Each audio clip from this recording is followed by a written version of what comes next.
Aliens chuckled at captured old human, until he said, "You are predators, but we are apex predators." As ship systems failed and dozens of human vessels appeared from nowhere, Captain Stone revealed humanity's true strength, not in violence, but strategic brilliance.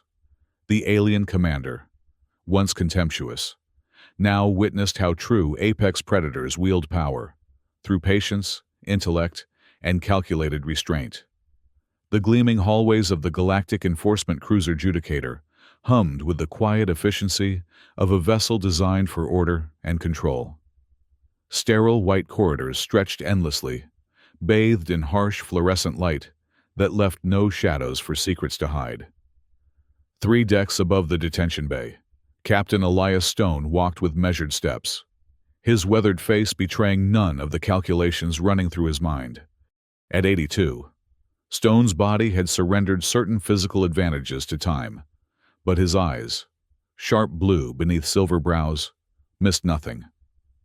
The Earth naval uniform he wore was meticulously pressed, adorned with the modest insignia of a man who had earned his authority decades ago and no longer needed to flaunt it. As the designated human diplomatic envoy, he was the sole representative of his species aboard this vessel, a position that garnered more amusement than respect from his alien escorts.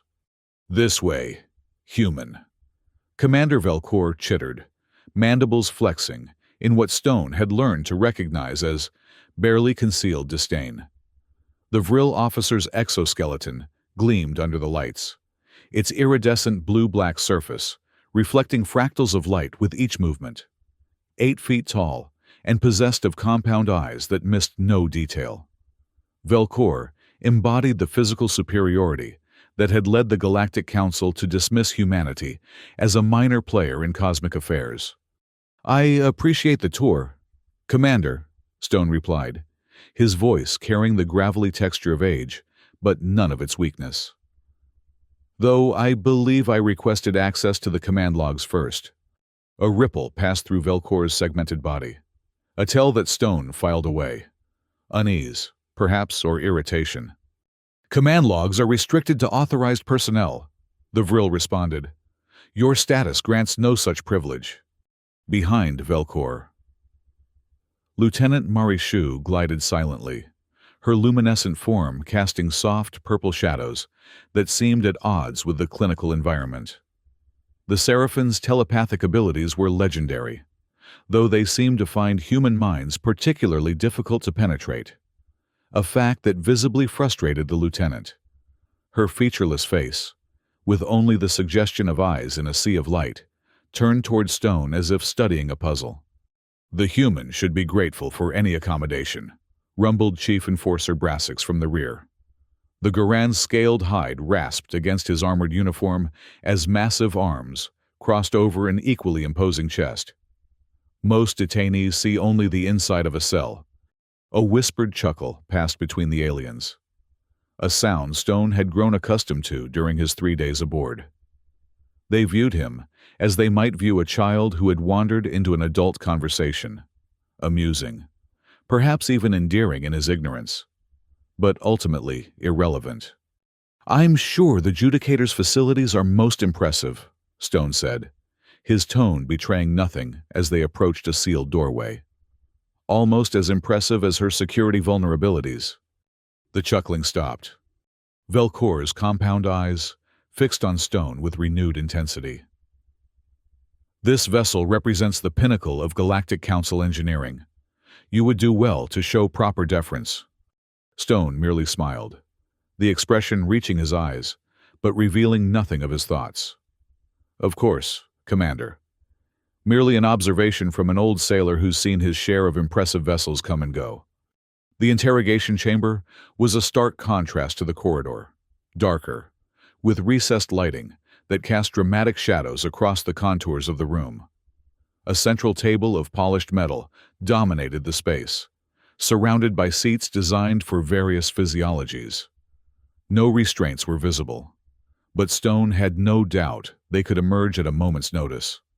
Velcor gestured to a human-proportioned chair, and Stone took it without hesitation, settling his aging frame with the careful movements of one who has learned to manage discomfort without showing it. "Captain Elias Stone," Velcor began, mandibles clicking as he consulted a holographic display that hovered before him. "Former Earth Naval Command. Retired 13 standard cycles ago. Found aboard an unauthorized vessel in Sector Merrick 7th, a region explicitly restricted to human presence under Galactic Council Resolution 3429B. Stone nodded pleasantly. "That's me." Marishu's luminous form shifted closer. "You do not deny the violation?" "Hard to deny facts," Stone replied. "Though I would clarify that I was not found. I presented myself for boarding when your patrol approached." This statement brought a moment of silence, broken by Brassix's derisive snort. "Humans. Always trying to rewrite circumstances to salvage pride. You were captured, old one. The semantics make no difference." Stone's weathered hands rested on the table, age spots and old scars telling tales of a lifetime of service. "Intention always matters, Chief Enforcer. I boarded voluntarily to initiate negotiations from within your command structure." Velcor's mandibles clicked rapidly, the vril equivalent of laughter. "Negotiations? You are a detainee, not a diplomat. Your single vessel was unarmed, your presence unauthorized. What position do you imagine you hold to negotiate anything?" Stone met the compound gaze steadily. "The position of a representative whose species you've consistently underestimated." Marishu glided forward, her form brightening slightly, a sign of heightened emotion among the Seraphim. "Captain Stone, I should warn you that breach of diplomatic protocol carries serious consequences. The Council has been patient with human expansion, but that patience has limits. You could face indefinite detention." "Or worse," added Brassix, the scales along his neck flaring in subtle threat display. Stone merely smiled again, his right thumb casually brushing against a seemingly decorative band on his left wrist.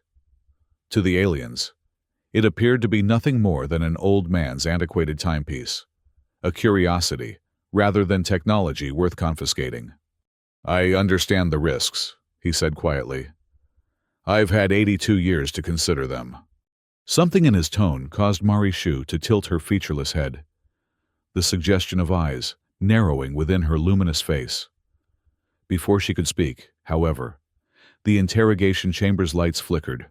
Once, twice, then stabilized at a dimmer setting than before. A low alarm began to throb somewhere in the distance. Velcor's head swiveled sharply. "Status report!" he barked into a communicator embedded in his exoskeleton. The response came through with a burst of static. "Environmental systems, showing irregularities in Sector 4, Commander. Diagnostic programs are encountering unexpected resistance." Brassix moved toward the door, massive frame tense with sudden alertness. "Security protocols?" "Intact, Chief Enforcer," came the reply. "But sensors in the outer hull are going offline sequentially. We're losing visibility on approach vectors." Throughout this exchange, Stone remained perfectly still, his expression unchanged save for a slight softening around the eyes. The look of a man watching a long-anticipated scenario unfold exactly as planned. Velcor turned back to him, compound eyes glittering with new suspicion. "A coincidence, Captain Stone." "At my age," Stone replied calmly, "I've learned there's rarely such a thing as coincidence." Another system failure alert sounded, this one closer and more urgent. The lights flickered again, and the holographic display before Velcor sputtered briefly before resolving into a new pattern, a countdown timer, appearing unbidden.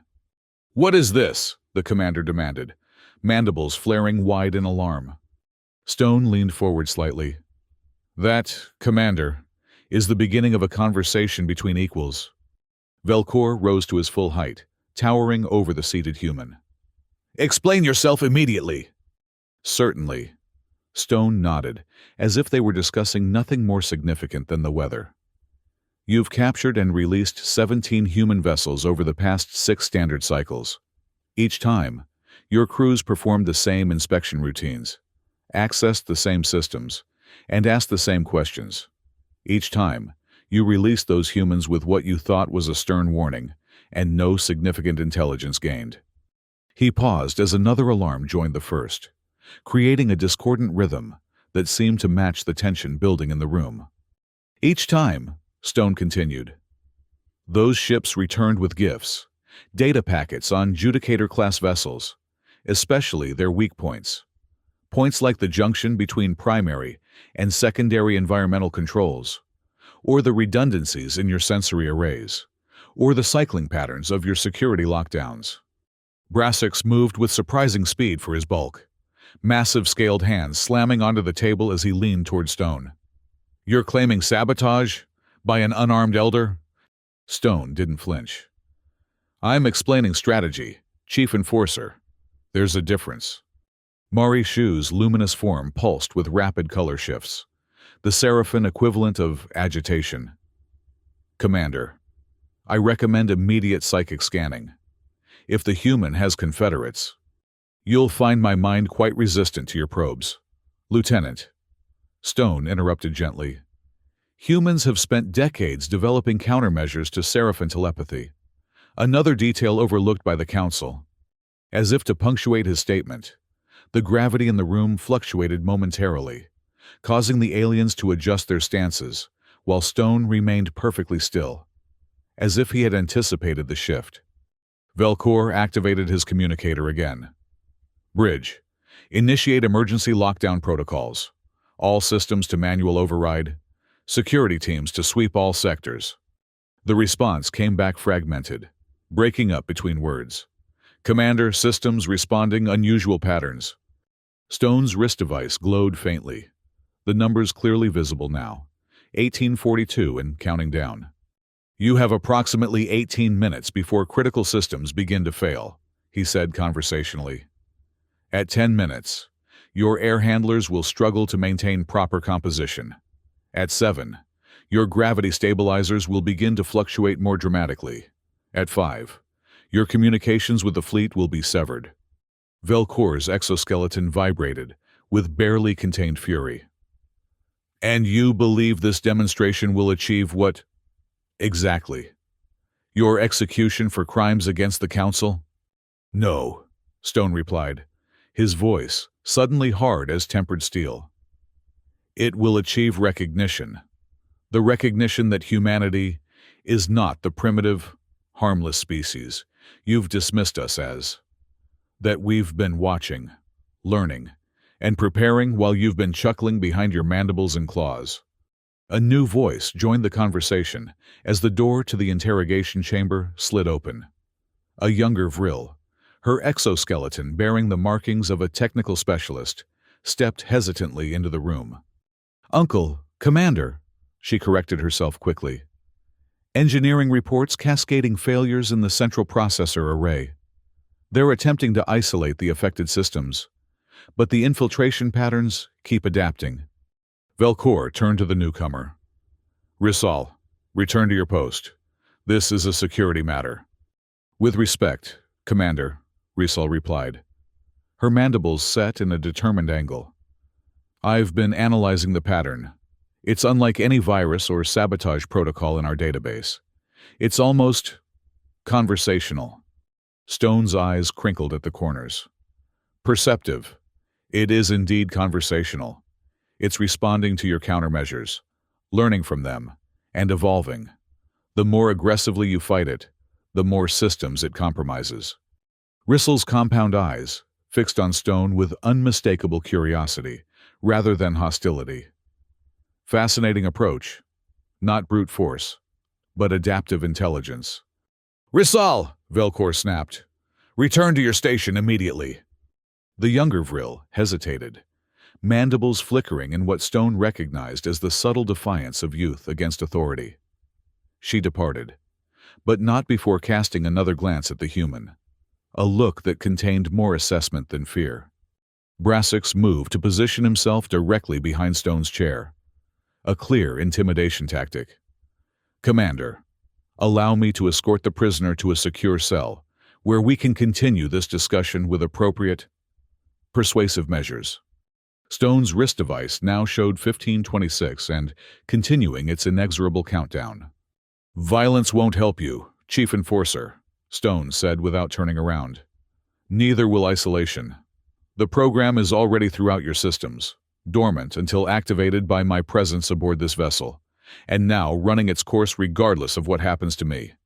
Mari Shu drifted closer to Stone, her luminous form dimming to a deep indigo, a color Stone had learned indicated deep concentration among the Seraphim.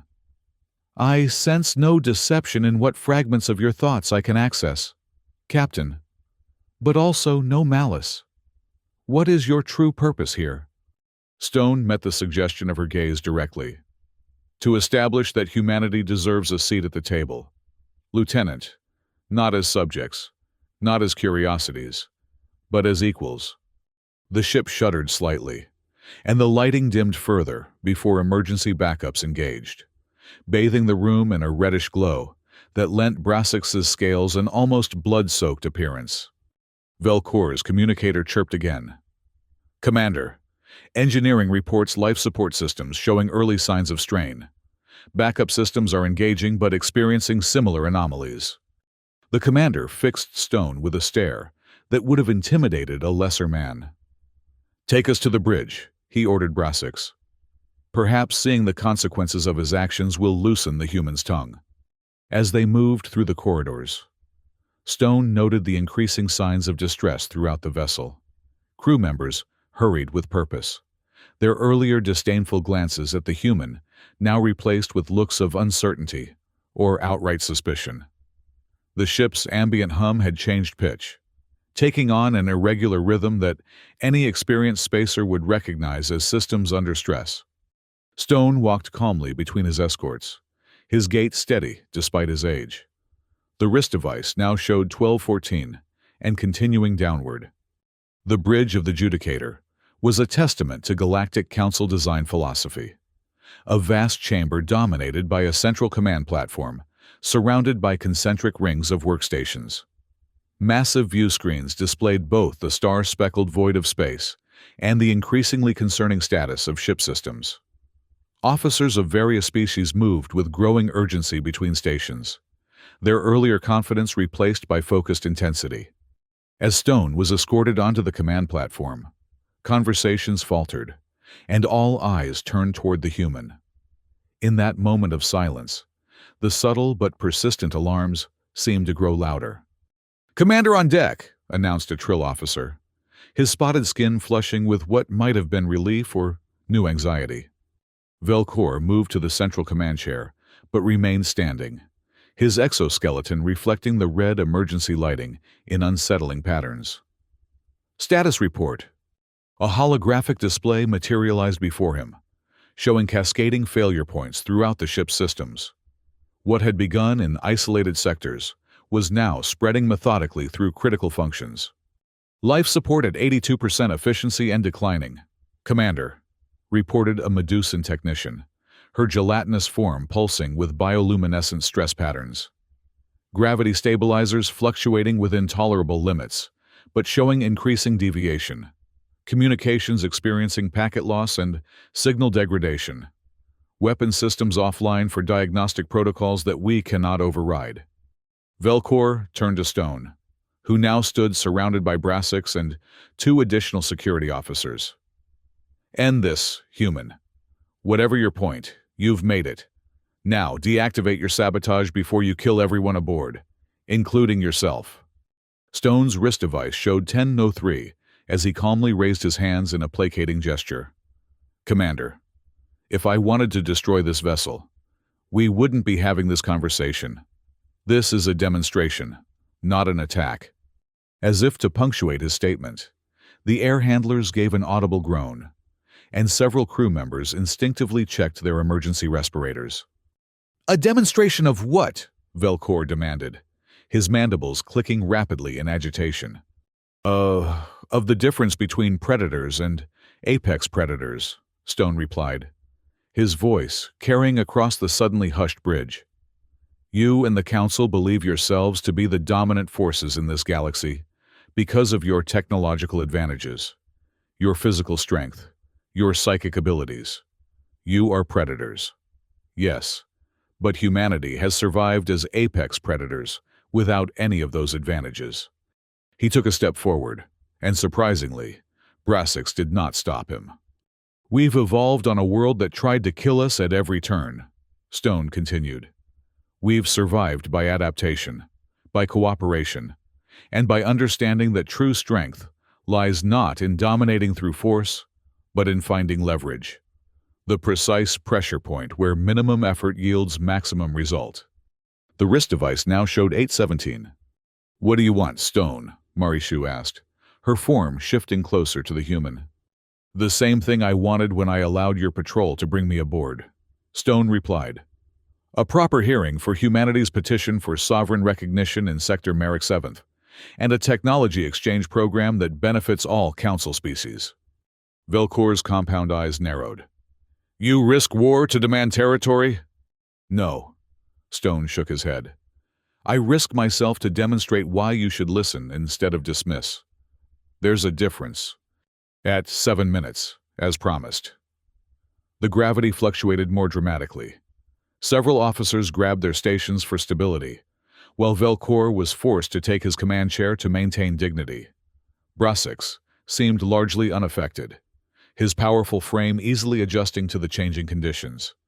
Stone remained steady. Decades of spaceflight, having conditioned his inner ear to such disruptions. 5 minutes until communications blackout. Commander. After that, your fleet will be unable to contact you for approximately 12 hours. And then, Velcor's voice had taken on a dangerous edge. And then systems will begin restoring themselves, provided no further aggressive countermeasures are attempted. Stone replied. No permanent damage, no casualties, no lasting harm, just a very clear message.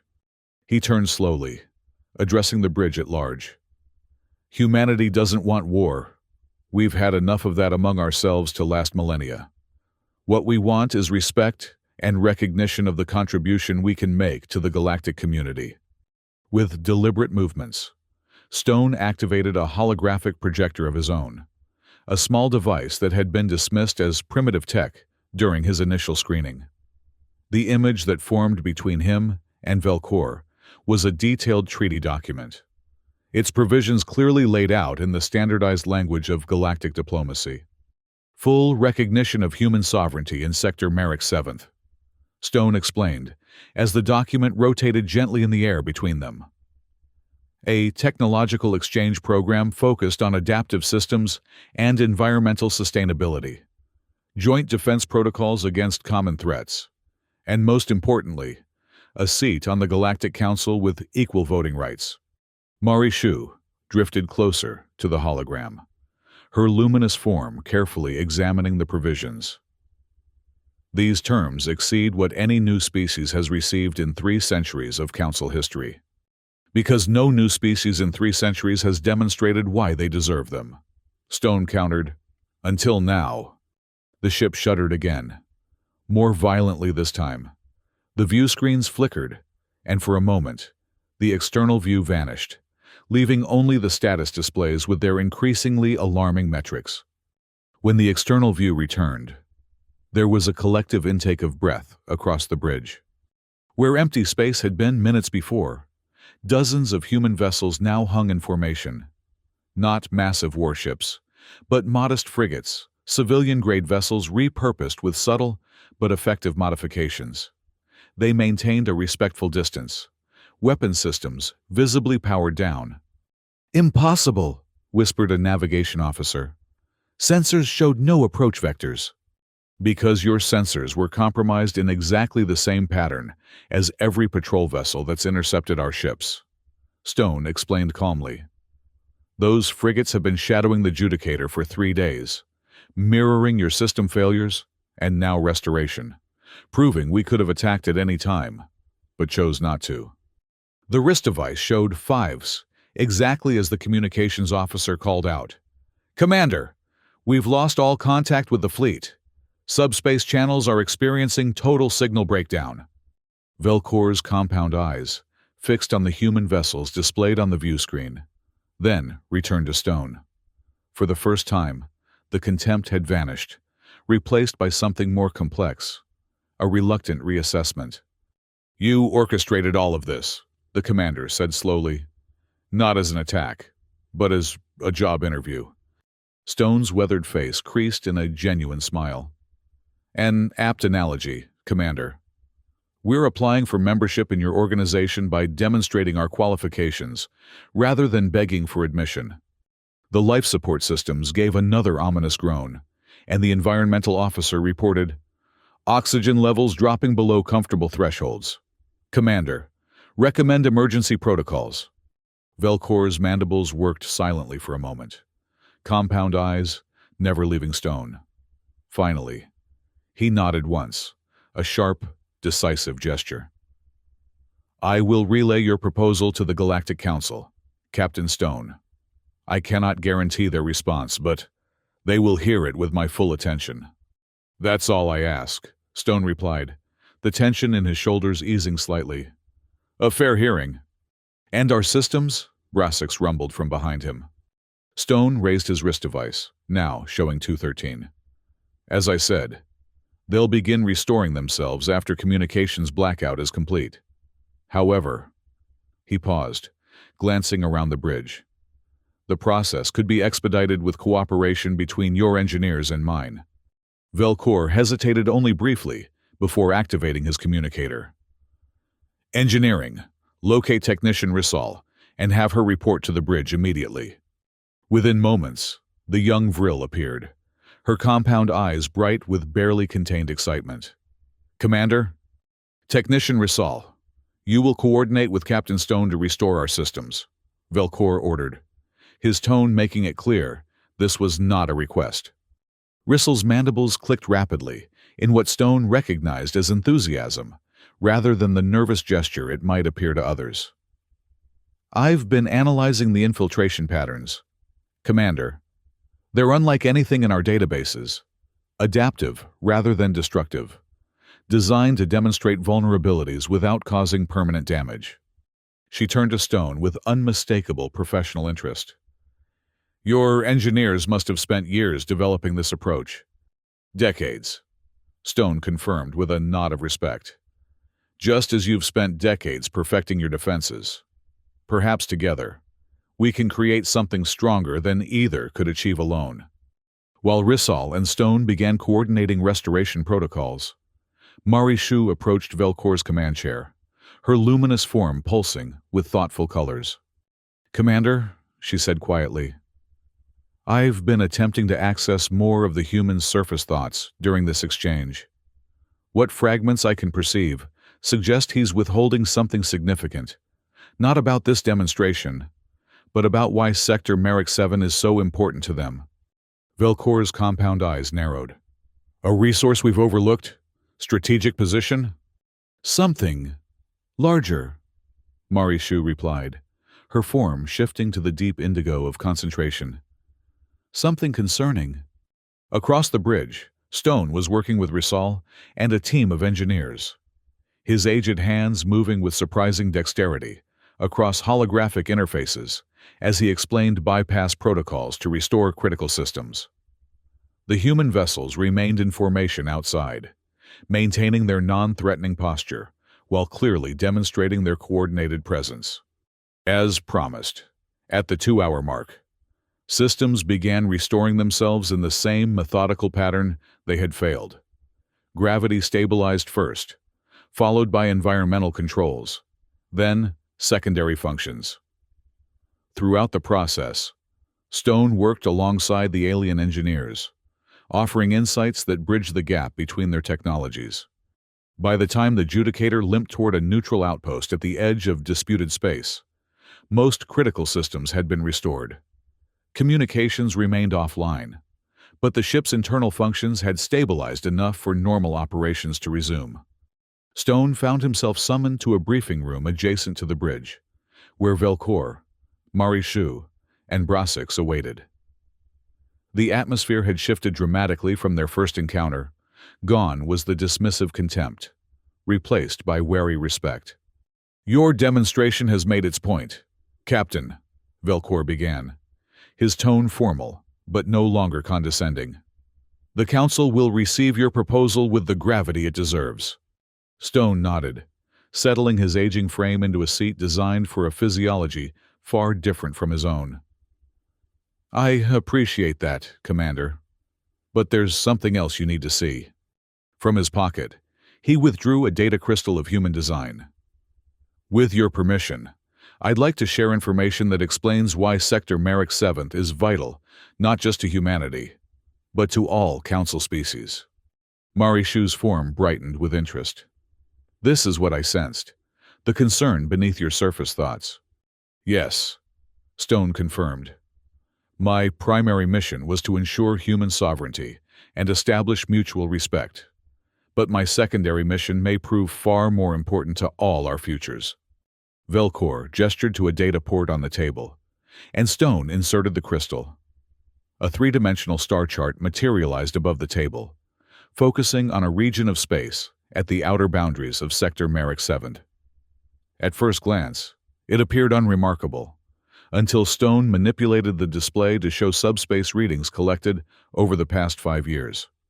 A disturbance was visible in the fabric of subspace itself, a rift that seemed to be slowly expanding, its edges pulsing with energy readings that matched no known natural phenomenon. 3 years ago, our deep space monitoring network detected anomalous readings in this region. Stone explained. Initial scans were inconclusive, but as we deployed more sophisticated probes, a pattern emerged. He expanded the display to show the rift's growth over time, slow but steady, with occasional surges of expansion that corresponded with intense energy spikes. "Your own scanners would have missed this," he continued, "because the readings fall between standard galactic monitoring bands. Our technology evolved differently, focusing on subtler energy signatures due to our more limited resources." Brassix leaned forward, his predator's instincts clearly engaged by what he was seeing. "This is not natural." "No," Stone agreed grimly. "Our analysts believe it shows signs of deliberate manipulation, intelligent design. Something or someone is creating this rift, expanding it toward populated space." Marishu's form had dimmed to a deep, troubled violet. "For what purpose?" "Unknown," Stone admitted. "But the energy pattern suggests preparation for matter transfer on a massive scale. Potentially, an invasion corridor." Velcor's mandibles worked silently as he studied the data. "And this is why humanity wants sovereignty in Merrick 7, to monitor this threat, to monitor it, study it, and hopefully develop countermeasures." Stone confirmed. "But we can't do it alone. The scale is too vast, the implications too severe. We need Council resources and multi-species cooperation." He paused, his weathered face solemn. "This is bigger than human recognition or territorial disputes. This is potentially an existential threat to all spacefaring civilizations in this quadrant." The room fell silent as the implications sank in. The star chart continued its slow rotation, the pulsing rift a silent warning at its center. Finally, Velcor spoke. "Your methods were extreme, Captain Stone, but I begin to understand their necessity. If this data proves accurate, the Council cannot afford to dismiss human insights any longer." "My order will support your petition," Marishu added, her form brightening with resolve. "The Seraphim have ancient records of similar disturbances from the early expansion era. They did not end well for the affected systems." Even Brassix, the most openly hostile of Stone's captors, gave a grudging nod. "Fighting among ourselves while a greater threat looms would be the height of foolishness. The Goran respect strength, human, and you have demonstrated it, not through brute force, but through strategy and restraint. Those are the hallmarks of a worthy ally." Stone's eyes crinkled at the corners, the smile of a man who had carried a heavy burden for too long and finally saw hope of sharing it. Then perhaps some good will come of our unorthodox introduction after all. The Judicator docked at the neutral outpost 12 hours later, its systems mostly restored, but still requiring significant repairs. As arrangements were made for Stone's transfer to the human envoy cruiser that had joined the frigates in escort formation, Rissel approached him in a corridor near the airlock. "Captain Stone," she began, her mandibles clicking in the pattern he now recognized as youthful enthusiasm. "I've been analyzing the integration protocols your systems use to interface with ours. The adaptive algorithms are remarkable." Stone smiled at the young engineer. "And I've been impressed by your insights into their functionality. You saw patterns that took our development teams months to perfect." Rissal's compound eyes gleamed. "There's talk of a technology exchange program if the Council approves your petition. Would such a program include opportunities for direct collaboration between engineers?" "That's precisely what we're hoping for," Stone confirmed. "Fresh perspectives, combined knowledge. Your uncle, the commander, might not approve of your interest. Though, my uncle," Rissal replied with a flicker of her mandibles that suggested wry amusement, "is learning that old perspectives sometimes need revision. Your demonstration has sparked considerable debate among the crew." Before Stone could respond, Velcour approached, flanked by Marishu and, surprisingly, without security personnel. "Your transport is ready, Captain Stone. You will depart as an honored guest, rather than a detainee."